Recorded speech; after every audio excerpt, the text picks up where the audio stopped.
నిలబడ్డారు. బస్తీలో నుంచి, ఉస్మానియా నుంచి వచ్చిన వాళ్ళు నిలబడ్డారు. ఆ రోజున రాజలింగం గారికి తెలుసు. ఆ రోజు కూడా చెప్పారు ఎలా వస్తుంది. నేను చెప్పా, ఇలాగే ఇంటికి వస్తామని బెదిరించి, ఆఫీస్కి వస్తామని బెదిరిస్తే ఇంటి ముందు చైరేసి కూర్చున్నా. నాకు అలాంటి భయాలు లేవు. దేశం బాగుండాలి.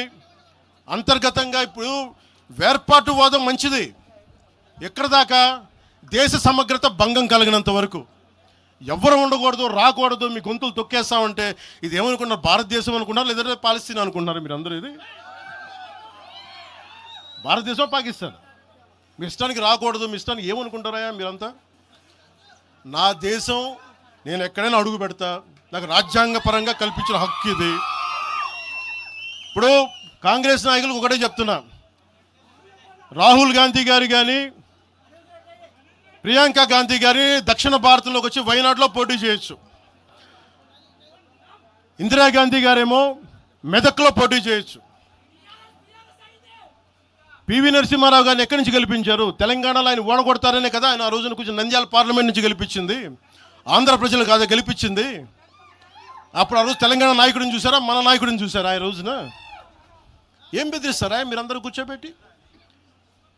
కాంగ్రెస్, మీరు చెప్పే వైసీపీ కాంగ్రెస్ నాయకులు, నేను దగ్గరుంటున్న మంగళగిరి దగ్గర ఇప్పటం అనే గ్రామంలో కాంగ్రెస్ దిమ్మల్ని కూలిస్తే, మీ కాంగ్రెస్ దిమ్మలకి నేను కూర్చోబెట్టి ఆ రోజు మాట్లాడింది, నేను తిరిగి దిమ్మల్ని కూర్చోబెట్టి నిలబెట్టింది మేము. మీ కాంగ్రెస్ దిమ్మల్ని మీరు కూర్చోబెట్టి మమ్మల్ని గురించి మాట్లాడతారా?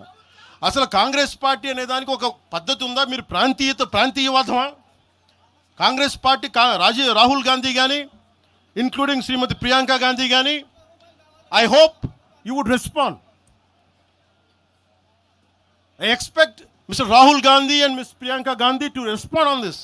Your leaders, your so-called national party, you're behaving like, your Congress leaders are few Congress leaders, behaving like separatists. And Meeru, again you want to come into Andhra Pradesh and your Congress has to be there. You wanted to be there. What a contradiction. What a hypocrisy. ఏమి hypocrisy మీకు? ఎక్కడికి పోతాం? ఈ లెక్కలు అయితే అసలు భారతదేశంలో ఎవడైనా ప్రతి రాష్ట్రానికి వెళ్ళిన పాస్పోర్ట్లు తీసుకొని పోవాలా? ఎక్కడికి పోతున్నారు అందరూ కూర్చోబెట్టి? ఏం మాట్లాడతారు అంతా? మేధావులందరూ కూర్చొని పాసం యాదగిరి గారు ఉన్నారు. ఆయనంటే నాకు చాలా ఇష్టం, నాకు ఆయనంటే గౌరవం. ఆయనంటే ఇదే ఇంట్లో ఆయన కూర్చోబెట్టి ఒక 2-3 గంటలు మాట్లాడాను ఆయనతోటి, పాసం యాదగిరి గారితో. ఆయన వల్లే, ఆయన మాటల్లోనే వచ్చింది మాకు దామోదరం సంజీవయ్య గారి గురించి. దామోదరం సంజీవయ్య గారి గురించి మొదట దళిత ముఖ్యమంత్రి ఉమ్మడి ఆంధ్రప్రదేశ్, ఆయన గురించి మాట్లాడింది పాసం యాదగిరి గారి మాటల్లో మేము వస్తే దాని గురించి మాట్లాడాం. అలాంటి నేను గౌరవం చూపించే వ్యక్తి కూడా నన్ను తిడతా ఉంటే చాలా బాధ అనిపిస్తుంది. ఎటుపోతాం మేము? దేశం విడిచి పారిపోలేం కదా. నా నేల విడిచి ఈ నది, గోదావరి నది, కృష్ణా నది ఈ నేలను విడిచి పారిపోద్దా? పవన్ కళ్యాణ్ ఈ నేల విడిచి పారిపోతాడా? ఎక్కడికి పారిపోతాం మేము? ఎక్కడికి పారిపోం. ప్రజల మధ్య వైషమ్యాలు పెట్టకండి. తప్పు చేసిన నాయకులను చీల్చి చెండాడిన సంతోషం నేను కూడా మీతో గొంతు కలుపుతా. అంతేగాని కూర్చోబెట్టి కష్టపడి ఉద్యోగం కోసం, ఉపాధి కోసం వచ్చిన వాళ్ళకి దయచేసి భయపెట్టకండి. మేము ట్యాక్సులు కడతాం, దేశాన్ని ప్రేమిస్తాం, సమాజానికి అవసరమైతే మేము నిలబడతాం. ఎక్కడికి పారిపోలా. అలాంటిది కూర్చోబెట్టి బెదిరిస్తూ ఉంటే ఎంతకాలం బెదురుతాం? మీరు భయపెట్టే కొద్దీ గుండె గట్టిపడద్దు తప్ప భయపడదు, గుర్తుపెట్టుకోండి.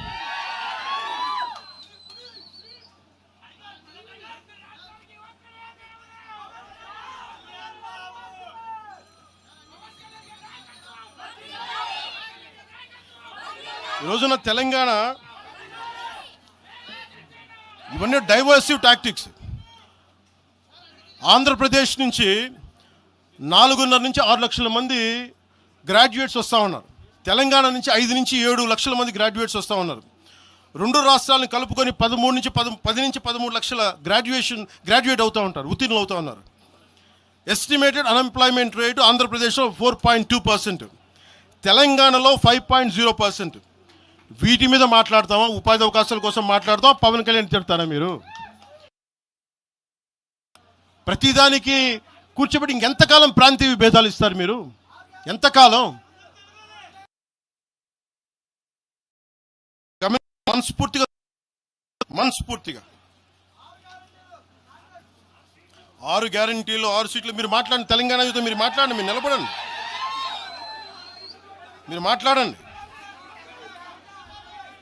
జనసేన పార్టీ 7 సిద్ధాంతాలు పుస్తకాల్లో చదివి వీటన్నిటికంటే కూడా తెలంగాణ నేల నేర్పించిన విలువలు ఇవి. వీటి కోసం మేము నిలబడే ఉన్నాం. ఇవేదో పుస్తకాల్లో రూపొందించిన సిద్ధాంతాలు కావి. తెలంగాణలో మేము చూసిన సామాజిక వాస్తవాల నుంచి పుట్టిన సిద్ధాంతాలు ఇవి. ఉస్మానియాలో 2009లో ఆ రోజు గద్రన్న పక్కనే ఉన్నాడు. ఆ రోజు ఇట్లాగే ఇబ్బంది కలిగిస్తూ ఉంటే ఒకటే అన్నాడు గద్రన్న, అరే తమ్మి నువ్వు మాట్లాడరు, ఎవరు వస్తారు నేను చూసుకుంటానని చెప్పి. ఒకటే చెప్తా ఉన్నాను, ప్రాంతీయ తెలంగాణ ఆవిర్భావాన్ని, తెలంగాణ రాష్ట్ర ప్రయోజనాల్ని, తెలంగాణ రాష్ట్రాన్ని ఏ రోజు కూడా జనసేన అగౌరవపరచలేదు. గుండెల్లో పెట్టుకుంటుంది జనసేన. అలాగే ప్రాంతీయతను మేము గౌరవిస్తాం. అదే ప్రాంతీయత పేరుతోటి జాతీయవాదాన్ని బలహీనపరిస్తే జనసేన ఎప్పటికీ అంగీకరించదు. మేము దానికోసం కొట్లాడతాం, నిలబడతాం. ఇది మీరు ఇలా మాట్లాడితే రేపు పొద్దున ఎక్కడ దాకా పోతాయి అంటే,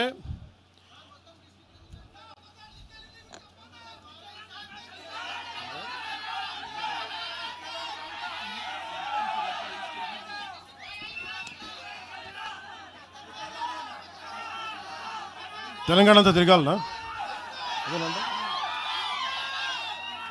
2008-9లో తెలంగాణ అంతా తిరిగినోడిని. మీరు నన్ను రమ్మని చెప్పండి, ఎందుకు నన్ను నేనే చెప్తాను. కాకపోతే నేను వస్తే నాకు భయాలు లేవు, గొడవలు పెట్టడానికైతే నేను రాను, సమస్యలు పోరాటానికి అయితే నేను వస్తాను. మీరు చెప్పండి ఎక్కడికి రమ్మంటారో అక్కడికి వస్తాను నేను. మీరు ఈ రోజున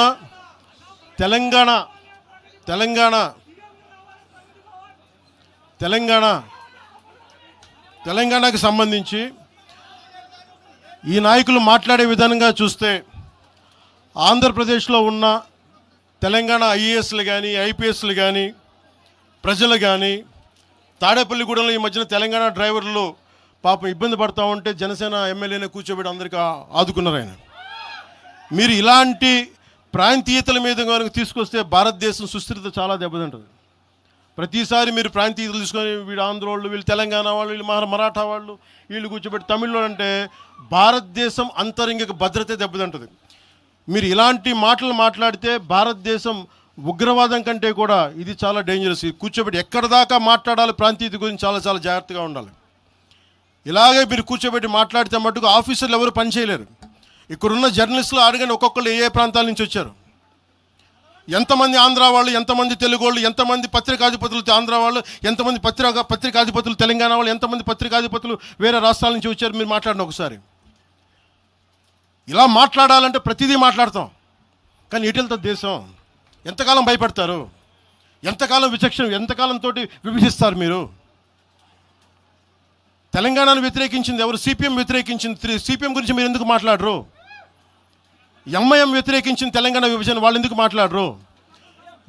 నోరు తెరవని జనసేన గురించి మీరు టార్గెట్ చేస్తారు. మేము భయపడతామన్నా? నేను పార్టీ పెట్టాను అంటే చచ్చిపోవడానికి సిద్ధపడే పార్టీ పెట్టాం. ఒక కాంగ్రెస్ నాయకుడు ఐ లవ్ పాకిస్తాన్ డిబేట్లో మాట్లాడే ఒక కాంగ్రెస్ నాయకుడు ఈరోజు మీడియా ముందుకు తీసుకొచ్చి పవన్ కళ్యాణ్ ప్రెస్ మీట్ పెడితే పీస్ అండ్ హార్మనీ దెబ్బతింటుందని కామెంట్ చేస్తూ ఉన్నారు. మనల్ని ఎవరు ఆపేది? అంటే వీళ్ళందరికీ ఐ లవ్ పాకిస్తాన్ అంటే వీళ్ళకి అసలు లోపటి నుంచి మొత్తం కదులుతూ ఉంటాయి అందరికీ. అంటే ప్రెస్ మీట్ పెడితే పీస్ అండ్ హార్మనీ, మీరు ఐ లవ్ పాకిస్తాన్ అంటే ఇట్స్ ఓకే.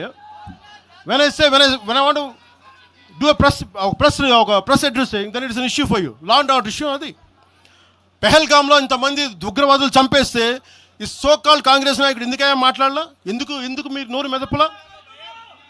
ఇప్పుడు కూర్చోబెట్టి మీకు ఐ లవ్ పాకిస్తాన్ వస్తుందా? మీకు ఆంధ్రాని ద్వేషించండి, ఆంధ్రావాణి ద్వేషించండి, జనసేనని ద్వేషించండి, అక్కడెక్కడో దూరంగా బాంబులు పెట్టే పాకిస్తాన్ మటుకు మీరు ప్రేమించండి. అది కాంగ్రెస్ నాయకులు చేసేదా? ఎక్కడ మాట్లాడతారు? ఎక్కడ ఆపుతారు? ఇది విభజన స్టార్ట్ అయితే ఒకసారి మెంటల్గా స్టార్ట్ అయితే ఎక్కడ ఆగుద్ది? ఇది ఎట్టుపోద్ది? తిరిగి గడియల పాలన పట్టుకొస్తారా మళ్ళీ మీరు? దొర మీ కాలు మొక్తాను దొర అని చెప్పాలా? మళ్ళీ అలాంటి పాలన పట్టుకొస్తారా మీరు? ఒక్కసారి ఇక్కడ ఆంధ్ర పవన్ కళ్యాణ్ ఇవన్నీ జనసేనని కాదు, ఒకసారి భయపెట్టడం నాలాంటి వాడినే భయపెడితే, నాలాంటి తోటలోకి వస్తే ప్రతి ఒక్కరి ఇంటి లోపలికి దూరుతారు. ఇది అందుకు ఆపుతున్నా నేను, అందుకు ఆపుతున్నా. నా మీద దాడి చేస్తే నాకు భయాలు లేవు, కానీ పవన్ కళ్యాణ్ అనేవాడిని చూపించి ఇదే రాజశేఖర రెడ్డి గారు, ఇదే రాజశేఖర్ ఇలాగే రెచ్చగొట్టారు. నేను పాలిటిక్స్కి వచ్చేవాడిని కాదు. నేను ఇదే వైఎస్ రాజశేఖర రెడ్డి గారు 2005లోనో 2006లోనో బాలు సినిమా అయిపోయిన తర్వాత నాకు అపెండిక్స్ ఆపరేషన్ జరుగుతూ ఉంటే ఓ హాస్పిటల్ అపెండిక్స్ ఆపరేషన్ చేసి నేను కూర్చొని ఉంటే ఒక ఉన్నతాధికారి వచ్చాడు, ఒక పోలీస్ అధికారి నా కాడికి, ఉమ్మడి ఆంధ్రప్రదేశ్లో సంబంధించిన ఒక పోలీస్ అధికారి. అప్పుడు చెప్పాడు, మీరు పాలిటిక్స్కి వస్తారా? అంటే నేను ఎందుకు వస్తాను సార్ అన్న. మీ అన్నగారు వస్తారంటే లేదు సార్ నాకు తెలియదు అన్న. లేదు మీ మీద బద్నాం చేయడానికి ప్రయత్నం చేస్తున్నారు, మిమ్మల్ని మీ మీద ఏమో అటాక్లు చేస్తారు. ఏం అటాక్ చేస్తాను? మీ మీద కేసులు పెడతారు, దేనికన్నా? ఒకవేళ మీరు రాజకీయాల్లోకి వస్తారేమో. అప్పుడు దాకా నేను నిర్ణయించుకోలేదు, నేను నమ్మలేదు. నేను అందరిలాగే సగటు మన మల్లికార్జున్ లాగా, చుంచుపెంటలో మల్లికార్జునలాగా నేను అమాయకుని నమ్మా అలాంటి ఎందుకు చేస్తారని. కానీ 2 సంవత్సరాల తర్వాత చాలా పకడ్బందీగా ఆ అధికారి ఏం చెప్పాడు అదే చేశారు. ఈరోజు బెదిరించే వాళ్ళకి చెప్తా ఉన్నా, రాజశేఖర రెడ్డి గారి బతుకున్నప్పుడు తెరవని గొంతంతా, లెగవని గొంతంతా ఇప్పుడు లెగుస్తూ ఉంది. చెప్తున్నా, ఆ రోజు నేను గొంతు లేపాను, గుర్తుపెట్టుకోండి. చంపేస్తాం, రోడ్ల మీదకి వస్తే బెదిరిస్తాం అని చెప్పే నాయకుడు ఉన్నప్పుడు ఎదుర్కొన్నాం మేము. తుపాకీ ఇచ్చి వదిలేనంటే ప్రాణాలను వదిలేసి వచ్చాను రాజకీయాలు, గుర్తుపెట్టుకోండి. భయపడి కాదు. ఈ రోజున అదే చాలామంది కాంగ్రెస్ తెలంగాణ నాయకులు ఉన్నారు, రాజశేఖర రెడ్డి గారు ఉంటే తెలంగాణ వచ్చేది కాదని. అలాంటి తెలంగాణ కోసం, ప్రేమ కోసం మేము ఆ రోజు పోరాటం చేశాం. భీమరావు బాడ ఎవరిది? అక్కడ ఆంధ్ర వాళ్ళు ఉంటారు భీమరావు బాడలో. కాంగ్రెస్ పార్టీ భవన్, గాంధీ భవన్ పక్కన కూర్చొని ఎనెక్స్ చేస్తా, ఆక్యుపై చేస్తా ఉంటే ఇంకెక్కడ స్థలం లేదా అని ఎందుకు మాట్లాడతాం అట్లా మాట? మీరు బెదిరిస్తూ ఉంటే బెదిరిపోతామా మేము? ఇది ఒక్క కాంగ్రెస్ నాయకుల గురించి కాదు. రేవంత్ రెడ్డి గారు ఇప్పుడు వచ్చారు కాంగ్రెస్లోకి. ఇదే రేవంత్ రెడ్డి గారిని అఖిలపక్ష సమావేశానికి ఆయన పిలవలా రేవంత్ రెడ్డి గారిని. ఆయన టీడీపీ నాయకుడు అని చెప్పి ఆ రోజున అది మాకు తెలుసు.